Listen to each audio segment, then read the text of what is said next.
Welcome, everybody, Hi, to Alex and DJ Watch a Doc. I'm Alex. I'm DJ. And this week, Yes. we watched The Power of the Fed, a Frontline documentary on, Oh, yeah. was it PBS? Yeah, it was a PBS Frontline. Excellent program. They always come up with it. They always blow your minds with the information and the hot takes they get. PBS really has, its reputation really precedes it as such, where like when I put it on, I knew that I was going to get like information, not a spin, not an agenda. Maybe I'm being maybe I got my rose-colored glasses on with PBS, but I respect PBS as an organization. Yeah, there is the fact that they do have some, donors, big name donors, but generally you don't, you don't feel like you're necessarily being played by the advertisers as much as MSM. Mainstream media. There you go. Yeah, you got to get with. Come on, what are you, a sheeple? You got to get with it. I think sheeples, yes. No, I thought you were naming a network with MSM there. I know, right. I thought you were going to keep going like MSNBC. Yeah, MSNBC is exactly right. What do you think of the mainstream media? Please Mainstream media. insert a lot of comments and then add to those comments and then start a fight. 707-506-6257 is our phone number. Text us if you have any comment on anything we've watched already. Mm-hmm. Or if you just like, you can have a good joke you want to share. Yeah, or if you just want companionship. Yeah, we're clearly hurting for some. Let's get right into it. The Power of the Fed was about the Federal Reserve, the biggest bank in the world. Yes. The Bank of America, not the Bank of America, but no, it's a what do they call it again? I already forgot like everything I learned. I just want to start by saying that. I just want to take the pressure off of me right now because I'm feeling it and I don't like that feeling. Me neither. I was feeling that while I was watching this documentary last night. I was like, this is exactly why I wanted to start this show, so that we could learn stuff every week. But boy, was I learning last night. I was like, okay, focus. Yeah. You got this. Yeah. It's a bank. Yeah. Money. It's like there was like a lot of learning per minute, I think, in this one in particular than other ones. Although they really did hit upon only like a handful of ideas that he just talked to different people and reiterated a few times. I started to realize that. But the federal, the Fed, the Federal Reserve, is it's a what do they call it? Not a national bank, but something like that. And I completely forgot what you call. I don't know why I'm forgetting it at this very moment. This is where we have to go to our notes because this one required so many bloody notes. I'll tell you that they are the most Central powerful. Bank. It's a central bank. A central bank, of course, yes. And they are the most powerful and least understood financial institution in the country. Wow, I love a factoid that tells you don't know what it is. Well, their main goal is to promote employment and prevent inflation, primarily by raising and lowering short-term interest rates. Yes. That's what Frontline said. So their whole goal is to make sure America's economy doesn't collapse. Yes. And thereby the whole world economy collapse. Like there's a lot riding on the Fed, every decision they make. Yeah, that you can feel that pressure from some of the people they interviewed. You could feel the intensity, the pressure of people always criticizing. Yeah, you do this job. I think I would probably have that attitude. Yeah, you think this is easy? Yeah, my voice would crack. But it actually was started for that very reason. It was started in like 1913, I think is the date. I'm going to throw that out there. Maybe 1903. I think a 3 was involved. No, it was 13. Yeah. So because of that, because of that same reason, just to avoid collapse, it was they realized that they needed to have something like that for stability to stable out, banks that had extra money versus ones that needed more money. That's like kind of loan to each other, and essentially they really just set the interest rates for banks, I think, to kind of loan to each other, and then that will then affect the economy from there. That's how I think I understand it. So it kind of starts with the banks. That's how I understood it. Honestly, watching this made me realize that how much I don't even know. Like they mentioned the shadow banking. Yeah. And I was like, what? Shadow banks? Yeah, what the hell are shadow banks? Yeah, I heard that. It's like anytime we use the word shadow, I think like shadow government. it makes me think that shadowy things are, if people are lurking. I know. It's not a good, you're never like, oh, thank God the shadow banks are here. Yeah, it's like, I think I'm gonna take out a loan from a shadow bank. I think it sounds a bit dodgy. I would suggest maybe going first to a regular. But those shadow banks are called that because they're not connected in any way to any real bank. They're just not connected to the system somehow. Yeah. They didn't really fully explain the shadow bank. That's one of the things that I was like, oh yeah, I got to look that up. I was like, who has time? I looked it up, and the internet pretty much said, you don't want to know about this. You don't want to know, huh? Yeah. Nothing to see here, move along. When you see like a police tape on the internet, nothing to see here, move along. After 10 seconds, it just forwarded me to ESPN.com. Like, go read your sports, bud. It's sort of like, oh, geez, you're right, actually. There's some fresh new scores I got to see. I do understand the internet is not necessarily the best place to do your research. There is that. But there is so much to learn, but you and I both did the same thing. You called your brother, who is very well versed in this stuff. Yeah. I called my buddy who's a banker back in Toronto on Bay Street. So we both were like, I need outside counsel here. Yeah, what did you learn from... So, sorry, before I ask you that question, this documentary really focused on the Federal Reserve and their role between 2008, the huge meltdown, the financial crisis of 2008, up until now, and how they responded to the COVID crisis. Yeah. So just to get that out of the way, that's a chunk of time they were looking at the power of the Fed. What did your brother tell you? Well, actually, I mean...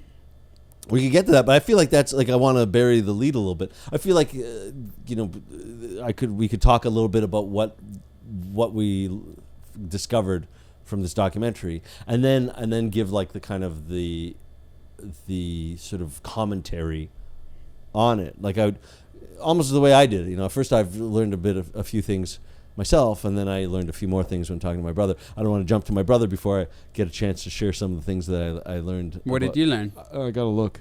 It was kind of see what it is.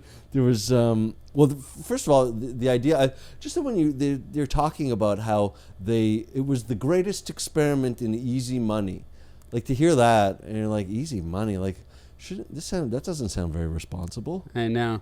Like that's the thing that's concerning, is that you realize that, I mean, this is still, we have a system where we've gotten comfortable with the consistency of life in some ways, even through COVID. I mean, like things, everybody said like they handled it well, in the sense that they made some powerful decisions that stopped a full collapse and a depression. But then you start to realize that, well, what is that? Wait a second. What did you do? You just printed money, and then you just made money easier to get, and then it just allowed people who had money to just get more money. Yeah. And then the people who didn't have money, they were supposed to get some money from the people who had money, but that doesn't really happen. Never. It's like the trickle down theory that, like, that came from Reagan and Reaganomics. Yeah. And so that all just kind of, you start to see all that, and you start to think,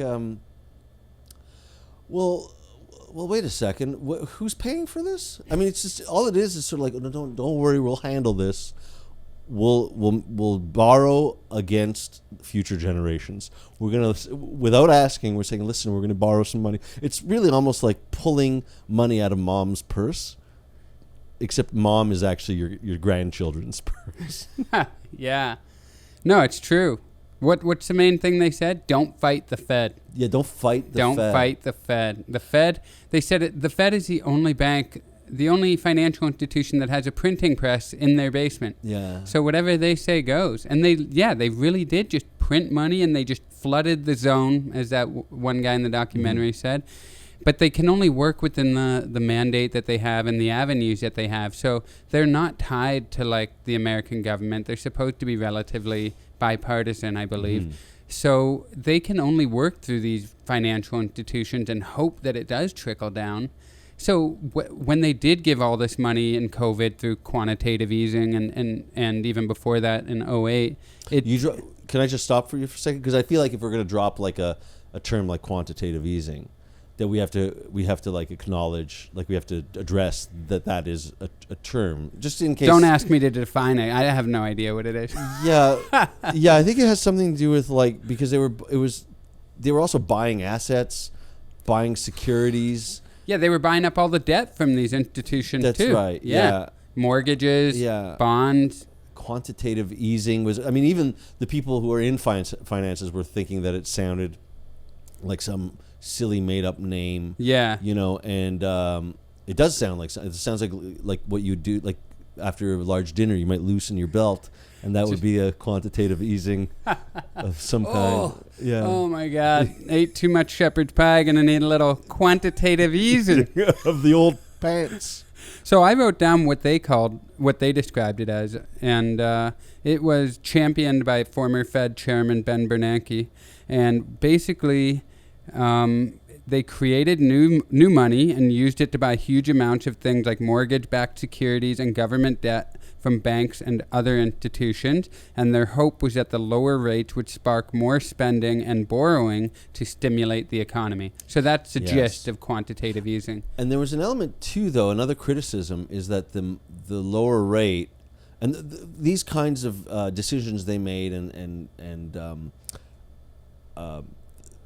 well, what they did was they, instead of people putting money into like long-term investments, like bonds or mutual funds or whatever, they would put their money into short term because it was just much more attractive, and the payoff was so huge. And also they were also paying off things like junk bonds. That was another thing too. They talked about how there was like a no risk. What do they say? Like a no lose casino was one of the lines that they used.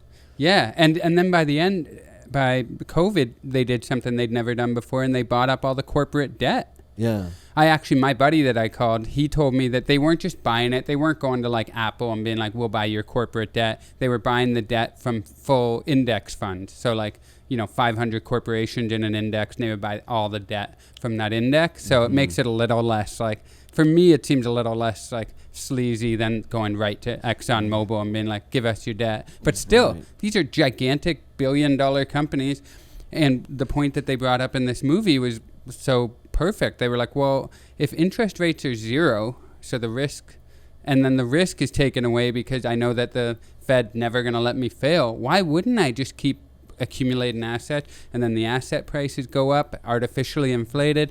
My friend that I talked to back in Toronto, he's a capitalist through and through, like he believes in capitalism, but he said the way it stands right now, the way that the moral hazard, as they framed it, moral hazard is these people feel like they can only fall a certain amount. They're never going to completely fail, so why wouldn't they keep taking risks? Mm-hmm. He said that he thinks something big is going to happen. Like, how there was that taper tantrum they described? That's right. When the chairman, I forget who it was at the time. It was Bernanke. Yeah, Ben Bernanke. Was it Bernanke? I think it was Bernanke. He was talking about tapering off all these little gifts of like the asset, the QE, the quantitative easing. That's right. He was going to taper it off, and just the mention of it sent the market into a panic, and then they called it a taper tantrum. Yeah. And saying that, and one guy described it as a child giving a child candy and then taking away the candy. Yeah. Which makes sense in a sense, because there's another documentary called The Corporation where they liken the corporations to like psychopaths, psychotics, or that sort of thing. So this idea that like, it's if you take away what I want, I will go crazy and have a tantrum, makes sense for the markets. But I interrupted. You were saying. Basically, my friend thinks that there's going to be a huge course correction in the next couple years because, PBS, this documentary was pretty, they gave you the facts and they would present both sides, but they weren't like, this is what's going to happen. Yeah. So this is my friend's opinion, but he thinks that the market is so used to quantitative easing at this point, and these crazy inflated 3 different markets, right? Bonds, stocks, and housing are all crazy inflated right now, artificially, because of all the QE that's happened, that he thinks that he doesn't know what, but something cataclysmic is going to happen because of, there's things like, so yeah, the stock market in March and April of last year, there was a huge panic, right? That's when the government said we're going to buy up all the corporate debt because everything froze. Everybody was withdrawing. They wanted cash. There was panic. Yeah, they didn't know what was going to happen during a pandemic, sure. And then the market recovered, and now it's booming. But that's not really translating. Wages are still not where they should be. Automation has taken a lot of people's jobs. Even I was reading an article recently about how the green economy, the green economy is a lot of gig jobs, like gig economy type stuff. It's not like union jobs, like all these high-paying $80 an hour union jobs are now turning into $15. Can you throw a solar panel up on a roof type thing? And if you can't, we'll find somebody else who can. So the way that, I forget the number they said, but I think the billionaires of America became $1.3 trillion richer over the last year. Yeah. That's not trickling down. No, that's the thing about this is it's just another version of trickle down, and it's part of the problem is as you're talking about this, like the money's not going there is because when they were given this free money, when they were given this easy money, they instead of what the intent was, and here's the problem is that they don't really regulate it, they just give it. And the intent is, you're going to put it into your company, but instead they bought stocks, right? It was the buyback thing. Yeah, right? They bought stocks to raise their stock prices because it's an easy thing to do, and then their shareholders are happy. They get a little bonus for themselves. And this happened before, right? This is one of the things my brother mentioned was that he said it's very similar to Reaganomics, where they decreased taxes with the idea that that'll trickle down. But really, what happened was, you decrease taxes. That means that I can get a yacht, Yeah. And so now it's the same kind of thing. It's like, that means that I can buy back stocks, raise stock prices. I can get a yacht. Yeah. It doesn't change because what they do is they buy back stocks, and also instead of investing into the infrastructure, and hiring people, they invest in robots and don't hire people. Yeah. And so then. It just it doesn't trickle. Because they're not doing anything wrong as a business. Their responsibility is to the shareholders. That's it, yeah. So if robots instead of people gives you greater value per, unit you sell or whatever, that's a smart business decision. So if the whole value is based on increasing stock prices too, then a corporate buyback to raise the value of the shares is also a smart decision. So it's not even necessarily like they're evil, although I think a lot of them are.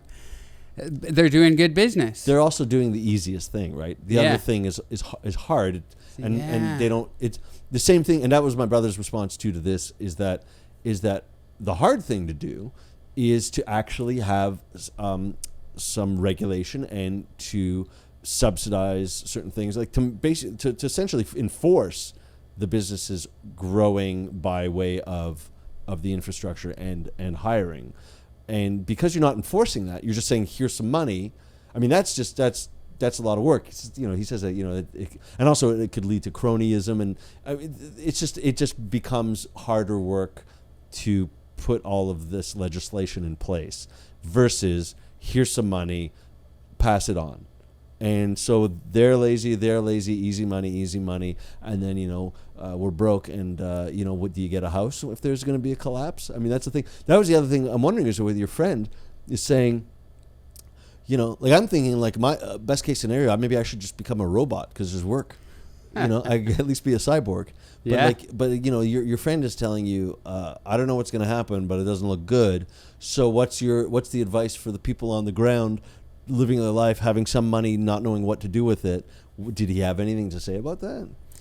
I mean, I'll call him and ask him when I have some money, when I come to that point where I need to make those decisions. But you're thinking like, for example, we pay rent and we're thinking maybe we should put that rent towards a mortgage. Together. Right? We should buy a house together. We talk about this all the time. Yeah, I mean, the fact that this is the way you broached it is interesting. It's I feel like I guess it was on both of our minds, but let's make it official. No, but that is, I don't know, because if the housing market is in a bubble, we were talking to our friend this weekend who bought a place in Long Beach, and he paid I think $500,000, let's say, and it's worth $650 now or something. After 2 years. After 2 years. I mean, the market is insane. But I don't know what that means. Exactly. This I said to you the same thing before, is that I don't, okay, it's worth $650. But, this reminds me of what they said in the documentary about value, is that, well, what is the value of things if everything has been pumped up to where 6 months ago, this was worth half, and now it's worth double what it was worth. What does that tell you? Is that the value, or is it just illusion? Which a lot of this pumping up the market creates a lot of illusions. And so yes, you have a house that's worth $150,000 more. Until something happens, then maybe it's now worth half of what you paid. Yeah. You don't know. I mean, it's part of the market. Exactly. And this is all relevant only for people who are in those bubbles, housing, stock, and bond. But for the majority of Americans who don't own a home or aren't investing in the stock and bond market, this has no real world application to them at all. All they know is they're making $12 an hour and can't make ends meet. And they're like, well, where's that $2 trillion, CARES stimulus package? Or that wasn't the Fed, but, the Fed buying back all these mortgage-backed securities. Like, none of that actually trickles down to the people who aren't even involved in these bubbles. So it's scary enough to be in the bubble, but then most people aren't even in the bubble, and they're like, I'm just broke. Yeah, they are just broke. And there are people, they talked about the people like in their 20s feeling, I got to get in on this, and whether they open a Robinhood account. And yeah, right? I did it. Yeah, you got the $20 bonus to do what you want with? Yeah. Was it $20? I think it was something like that, yeah. I did that. I can refer you, Yeah, refer. Yeah. Does that give you a referral fee? I'm sure there is one. I'll look into it if you want it. Yeah. And how much did you make off of the Robinhood boom? Honestly, I'll be open about it because I didn't put that much money, but I invested in various stocks with very minimal research.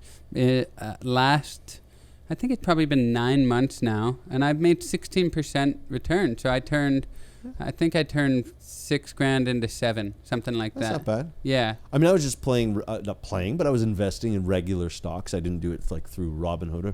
Yes, I mean, I had a relatively good year in that way too. I mean, whatever it is, Apple did well, but it's just, I don't know. I just feel strange doing that. It's good if you know what you're doing and if you're lucky with it, but I just want to invest back into myself. This is the thing, I just feel uncomfortable. I feel like I don't know the world that well, and it does feel like gambling. It's like going to Vegas and betting on a game that I don't know the strategy for. That I just go, okay, I'll put some money here and hopefully it does well. I mean, I heard that that's a good way to do it, so I'll just do what people tell me to do, which makes me feel a bit foolish for just doing the thing. It's like, I have no idea what to do, but that guy said I should do that, so I'll just put my money there. It's like, what's my money? Why am I just putting my money somewhere because some other guy, and then if it goes wrong, it's sort of like, well, listen, no guarantees. Yeah, you turn around, the guy's not even there anymore. You're like, but you said.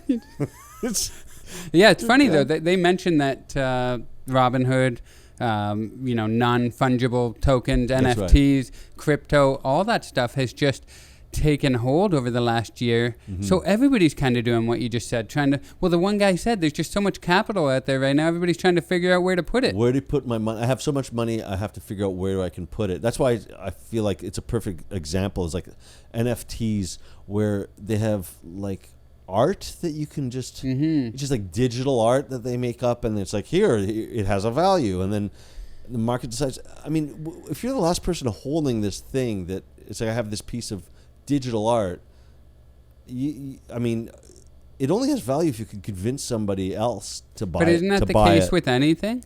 Like if I had a Van Gogh and then all of a sudden nobody cared about Van Gogh tomorrow. I guess. I feel like with at least, I think there's something about digital art that it just, just by virtue of how of it being in a cyberspace. I know, and anybody can look at it, but you've got the token, so this is actually yours. That's exact. Yeah. What? That's true. Yeah. It's like your own. At least a painting. Again, this is sort of the old-fashioned way of looking at things. It's like a tangible thing that hangs on the wall. Somebody has to come and get it to steal it. I mean, to steal. That's the other thing too. That would be a kind of boring heist movie. Is stealing an NFT. Just logging in. Yeah, it's all cracking code, just watching somebody. You don't need a whole crew like in Ocean's 11. You need Ocean's 1. Ocean's 1. I like that. I'd watch that. Just George Clooney at a computer for 2 hours. Yeah. He's got a very watchable face. He does. Yeah. Even the art world, not NFT, is shady as hell. You don't have to know, like when they do an auction house or whatever, they don't even know have to know who the person is that's buying it. They can go through an intermediary. So I read an article a few weeks ago about how they're like trying to change the industry because it's the perfect place to launder money. Right, of course. So I'm sure NFT has a bit of that element too. I don't know, especially with crypto plus NFT. I'm sure there's a lot of dirty money flying around there. Not to disparage those people, but I don't understand any of it. So those are the perfect people to disparage. I don't understand you, so you must be up to something shady. Well, listen, it goes hand in hand with ignorance is to also disparage. Yeah, it's true, and I'll own up to that. I'll admit to who I am. Yeah, well, like these big corporate CEOs doing the corporate buybacks and everything. They're just playing the game, and I shouldn't say I don't blame them for hoarding wealth, but I understand it. But there was that comment though from that woman who said these used to be things that you would feel ashamed of, and that doesn't exist anymore. Which to me actually is true. I mean, shame has kind of fallen by the wayside across the board in society. You know, to feel shame. It's like if you can get it. You know, there is a bit of that. So honor doesn't exist in that way. You know, to have. To feel pride in work that you've done or associated with like, oh, I have a company who's actually making something versus our stock prices are high and therefore that's a real contribution to society. Yeah, and they don't even pay taxes in the country they're in usually. Like most of these big corporations, even if they were just doing corporate buybacks and everything, you're like, okay, well, at least the taxation of this company is going to trickle into the area that they're in. That doesn't happen. They got offices in Ireland like Apple does, or the Cayman Islands, or wherever they can get the lowest rate. So that's when you're like, okay, they really don't give a shit about helping out the community or the country. And the thing of it is that they answer to the shareholder, right? So it really is up to the legislation and regulation and all that sort of thing. Because if they don't have that there, then people will exploit whatever they can. Because the name of the game is to try to make as much. Is my head? Oh, sorry, I thought my hand was in the way. You know, is to make as much as you can, as quickly as you can, and et cetera, et cetera. But I feel like there's more to what my brother said. By the way, Give it to me. Yeah, I want to. Which was, he had a couple of hot takes, which I thought was kind of fun. Ooh, I love a good hot take. Yeah. It was, there was the fact too that, you know, when he was talking about, you know, propping up these companies or paying off, you know, their debts and all that sort of thing. The idea is, the notion behind it is the Fed is trying to avoid people losing their jobs, like these companies collapsing and people. It's like, well, at some point, you know, you're like saying, you know, if this shit hits the fan, you got to let that shit fly sometimes. Yeah. Which you have to. Sometimes a company does have to fall apart, because if America is going to pride itself on being a free market capitalist society, then you can't pull socialist moves like saving companies from failing. Mm-hmm. You know, it's along the lines of everybody wins. You know, it's very millennial. Everyone gets a medal. Yeah, it's very much, and it is. It's so there's no there's no consequence for your risk, then that's not a free market. That's not what the society is supposed to be built upon. So what they should be doing is just letting a few failures happen. The concern is, again, complete collapse of the system. So how do you balance that out? Well, that's actually the problem, is that the trickle down of the positive stuff they're doing, positive meaning flooding the market with money, doesn't trickle down fully to the people at the bottom. Mm-hmm. But a company failing, that trickles down all the way. That's right. Do you know what I mean? Yeah. So the trickle down really works when it's a company closing down. Mm-hmm. So that's the tough part. But then when they don't close down, the good profits, you know, the good stuff doesn't trickle down as much as it should. I don't think so. Yeah, I don't know how much. I mean, I guess you're saving some jobs, but people are still, you know, people are still hurting anyway at the lower end. Yeah. You know, so I don't know. I mean, there are a lot of people who are unemployed, and I think, again, it's if you actually regulate, so these companies have to make something, have to build themselves versus just play a money game. I don't know. What do I know? I don't know anything. I Just a couple guys who don't know anything Yeah. talking about. I'm literally talking completely out of my ass with no knowledge of this. But sometimes, maybe you might hit. Maybe if you're throwing common sense at something, a couple of targets might get hit. I know how I feel. Yes. And how I feel is that the rich are getting richer, Yes. and I ain't seeing none of that. And you're not. And so that's not just a feeling. Yeah. That's more than a feeling. Are you gonna sing it or should I? Why don't we do a duet? The percentage of GDP. This is something that really stuck with me. Jeremy Grantham, who was like that really famous. I don't know. He was a billionaire, they said, but he said he was the one that was talking about being bloodsuckers. yeah, and he said in his career the percentage of GDP that goes to finance has gone from 3.5% to 8.5%. Yeah. We do not generate any widgets. We do not generate any real increase in income. We are just a cost. We're a cost. Yeah.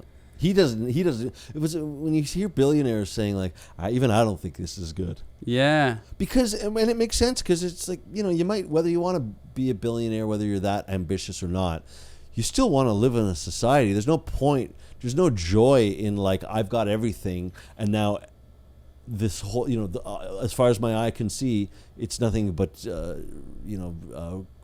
do you call them, shanty towns. What's the point? Some people would still get off. They on would that. like that. Yes, there are some people who what was it? Gore Vidal who said it's not enough for me to be a success. Others should fail. Ooh, Yeah, that's a good one. that's dark. Yeah, my brother, by the way, said he was talking about the 2008 crash too, and how he said that was like a different kind of crash because it was like based on scams. Because it was the whole I think it was like the subprime loan thing. The what was it called? Ninja? No income, no job, no assets. That's those people who they could get loans, and they would package mortgages as like AAA mortgages, but it wasn't a AAA mortgage, and it was like shit packaged in gold kind of thing, and a lot of people blame the banks, right, because that's what they were doing. Yeah. But his take on it was that it was what is it, the bond rating agency, that they were falsely rating bonds as better as AAA when they weren't. Yeah. So really, again, it's this regulatory thing where it's not. It's like if there's something to exploit, then it will be exploited. Mm-hmm. It's up to the people making the rules to not let those. I mean, if they're the ones deciding that this. And then they were packaging up all those subprime mortgages as like funds, right? So like it wasn't just one mortgage. They were putting them all together into one big shit package.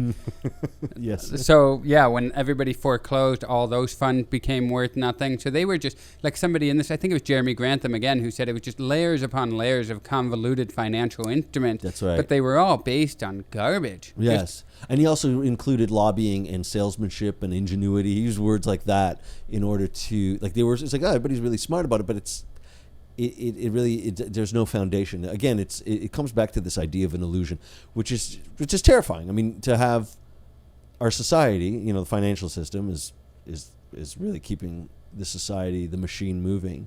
Mm-hmm. To know that a good portion of it is an illusion is what how long does that last? I know.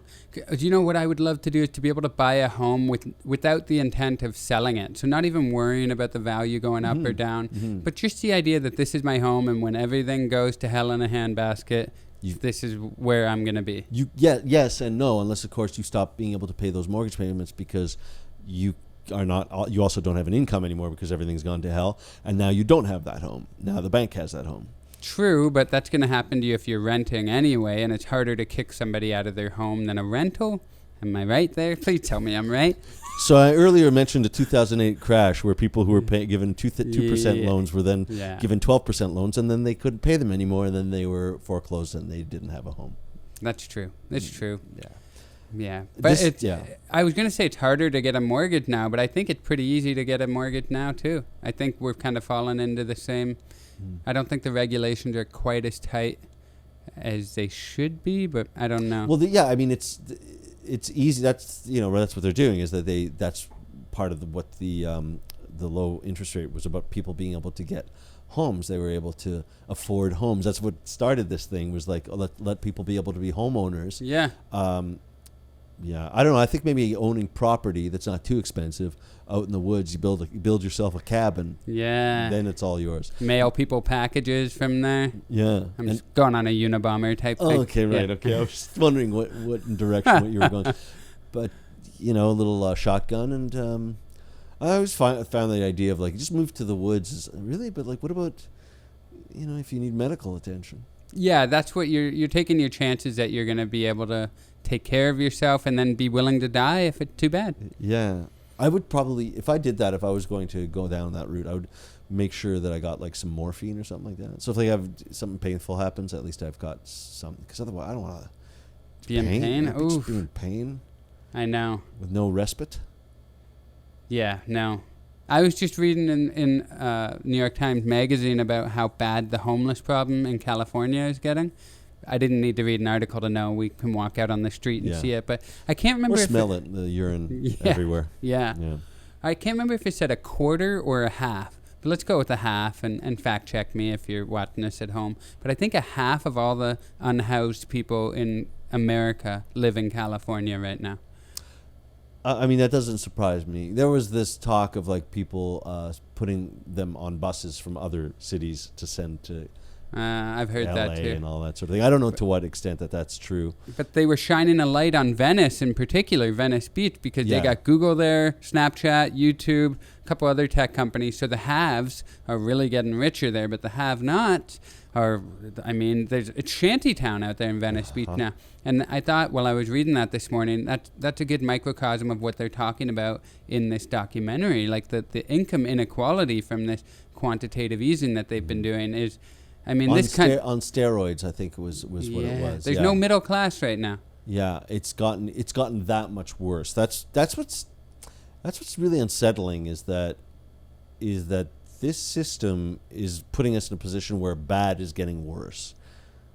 We're like, all right, well, and then what's the next move? Yeah. Who's got the idea as to what is, should we? I mean, they are putting money into infrastructure. I mean, that's what Biden's, Amtrak. Maybe that's what we need, more Amtrak. Dear Lord, I don't know. It's just we need more green and electric cars. I think I'm gonna sell my car, get an electric car. Yeah? I think so. Yeah, not right away, but eventually get an electric car. I like the idea of having but the thing is, with like a long road trip, what do you do with an electric car? I'd heard on another podcast that they were talking about how it is there now. Like the infrastructure is there now. First of all, the range is good. Like you could drive like 300 miles, I think, and then also you can charge. It takes like 20 minutes, let's say, to charge. Maybe it's half an hour at a charging station. So this is reasonable. Like you could take a break, have a little bite to eat, charge, get back in the car, go. I mean, yeah, it's apparently we're here now. Like it is feasible. I'd love a Tesla. I've sat in a Tesla before. My God. Speaking of Tesla, they said in the documentary, Elon Musk, at one point in the pandemic, I think he made $10 billion in 1 week, they said. Oh, Lord. Something. It might have even been higher. I don't remember the detail, but yes, I remember him dancing. Yeah, why isn't do they it always funny? have to show We them? revere our billionaires so much. I'm like, we shouldn't. I don't know. Such a dork. I mean, it's just like when I just hate it when like nerds try to like sort of pump people up in an audience, right? That they're, it's some kind of a presentation where they have to do a little thing, and it's like, why are you making us all uncomfortable? Nerds get happy too. Like that old Steve Ballmer at the Microsoft one. Oh yeah, where he's like, it was more than just that. It was like, it was very aggressive. Yeah. He looks like a bit of a mess. But nerds like to have fun too. But don't subject me to ugly dancing.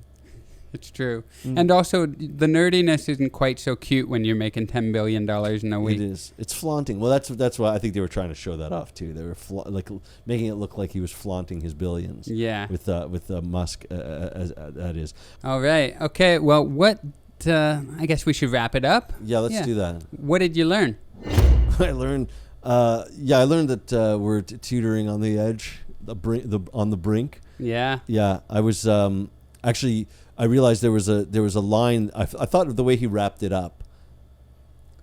It was kind of funny to me because it was such a like. All of a sudden they were talking about all this, and suddenly it ended, and he had this one line that was the most generic line. I wrote it down. He was like, "Whatever the Feds does next, the consequences will affect us all." I know. Yeah, I figured. No matter what happens. I know. And then the credits rolled, and I was like, "That's it." Yeah. But I think that's a PBS thing where they're like, we don't have the answers. We just gave you the information. That's right. Do what you will. Yeah, and so in that case, it's sort of like I learned that people think might be fucked. Yeah. And these are people who know more about this than I do, and I realized that you got to live in the moment. That's what I learned. You got to live in the moment because the future is not guaranteed to us. Nope. But also maybe learn how to. Hunt and spice squirrel. Yeah. You know? No, for sure. Yeah. Self-sustain. But I also learned that was it $6 trillion was done? The buybacks there was $6 trillion in buybacks. Like, this is such a screwed system. Like $1 trillion is such a unfathomable number that $6 trillion. It's just at this point, it's just we might as well be playing the game of make believe because it's just it's a mess. I know.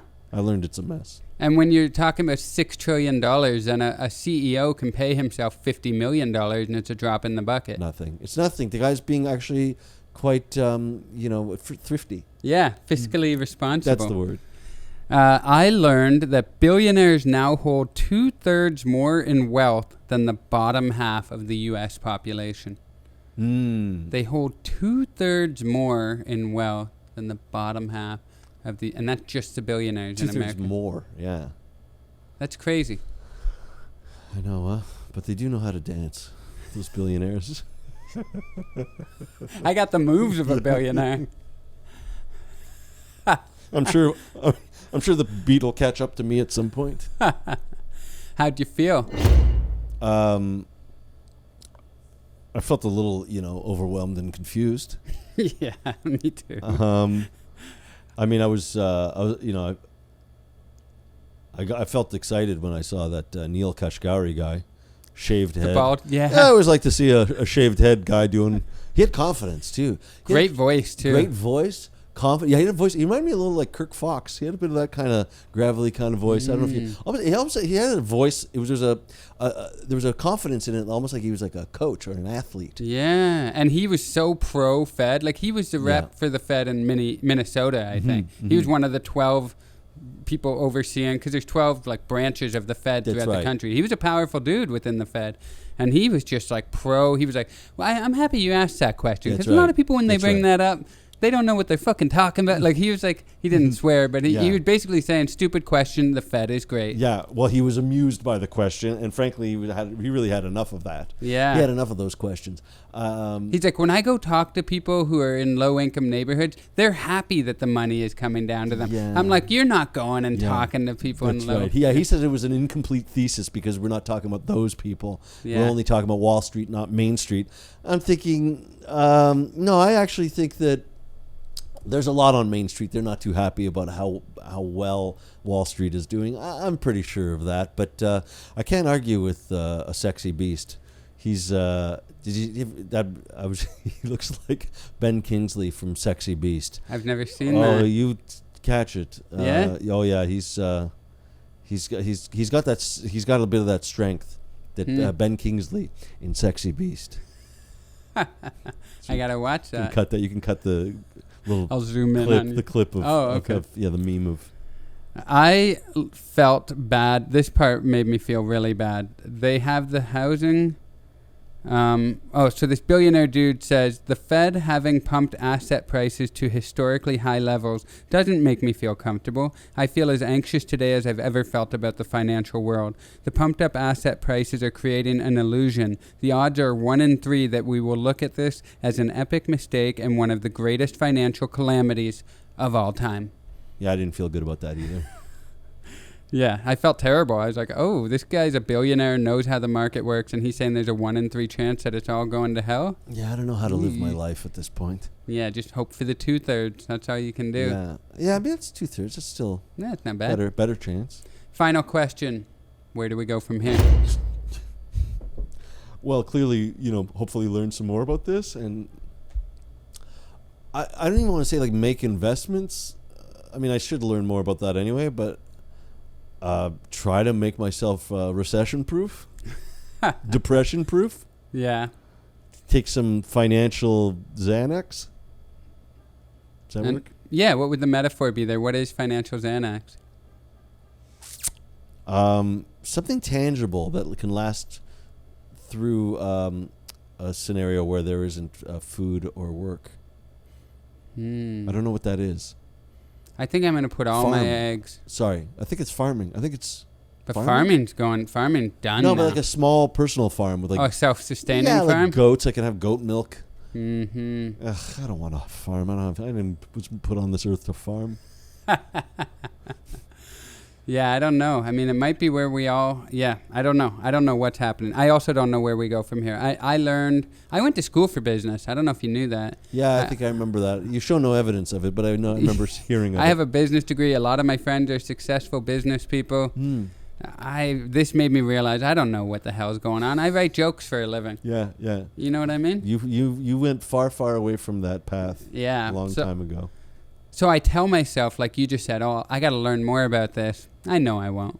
I might do a little bit more research, but we'll be on to another documentary next week. Yeah. That's like you enrolling back in college. Yeah, You're exactly. Like, I don't want to enroll back in college. No. I understand. I know that we're on the precipice of something really bad happening, but I also know I can't do anything about that. I got jokes to write. Okay. Well, hopefully those jokes will be recession-proof. Hopefully, yeah. They're certainly depression-proof because they put a smile on my face. Oh, you son of a gun. What are we watching next week? You son of a gun. You got such dad energy, It's really remarkable, you son of a gun. We're watching Citizen USA, a 50-state road trip. And why are we watching it?